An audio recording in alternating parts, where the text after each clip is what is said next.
से देखते हैं इस एलिगेशन को, क्या कुछ कहना चाहेंगे?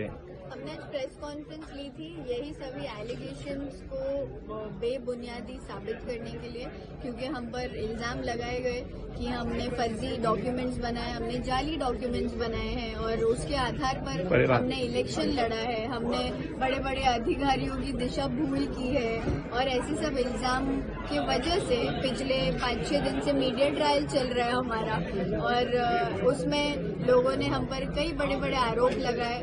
हमको नॉट रीचेबल करार दिया, हमको फरार करार दिया कि हम भाग गए हैं। तो ऐसे सब एलिगेशन जब लगते हैं और आप जब खुद पर्सनली ग्राउंड लेवल पर एसआईआर का काम कर रहे हो, आरटीई का काम कर रहे हो, टीएमसी हॉस्पिटल में विजिट्स कर रहे हो, पर्सनली जब आप ये सब कर रहे हो लेकिन मीडिया पे आपके बारे में ये सब चलाया जा रहा है, तो कहीं ना कहीं आप एज अ ह्यूमन पहले तो शॉक में रहते हो कि ये सब कैसे, क्या हो रहा है, क्यों हो रहा है, झूठ कैसे फैलाया जा रहा है। तो वो शॉक को अब्जॉर्ब करने में 1-2 दिन लगता है और फिर उसके बाद में, क्योंकि हम संविधान को मानने वाले लोग हैं, हम देश के न्याय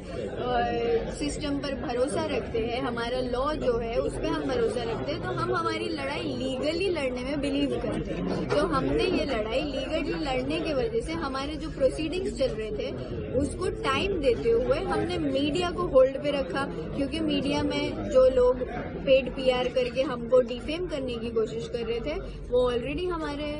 न्यूज मीडिया में चला रहे थे। तो आज ये कॉन्फ्रेंस बहुत जरूरी थी लोगों को गलत साबित करने के लिए, जो हमने आज इसलिए ली है। एक आखिरी सवाल, सदर शेख का नगर सेवक पद धोखे में, ऐसी टैगलाइन चलाई गई, क्या सदर शेख का सच्ची में नगर सेवक पद धोखे में आ सकता है, या आपके पास सच्ची में कास्ट सर्टिफिकेट के जो डॉक्यूमेंट जो जरूरी थे वो आप पेश करेंगे कोर्ट में हो, या आगे की लड़ाई किस प्रकार से रहेगी, क्या कहेंगे? आगे की लड़ाई तो कोर्ट में ही है, जिन्होंने इल्जाम लगाए हैं उनको भी मैं कोर्ट में ही देखूंगी और जिन्होंने मेरे डैड को साबित करने की कोशिश की है कि वो महाराष्ट्र के रहवासी नहीं है उनको भी हम कोर्ट में देखेंगे, तहसीलदार को भी हम कोर्ट में देखेंगे जो हमारे खिलाफ जिन्होंने 1 साइडेड रिपोर्ट पास करी है उनको भी हमने लीगली एक नोटिस भेजी है। हमने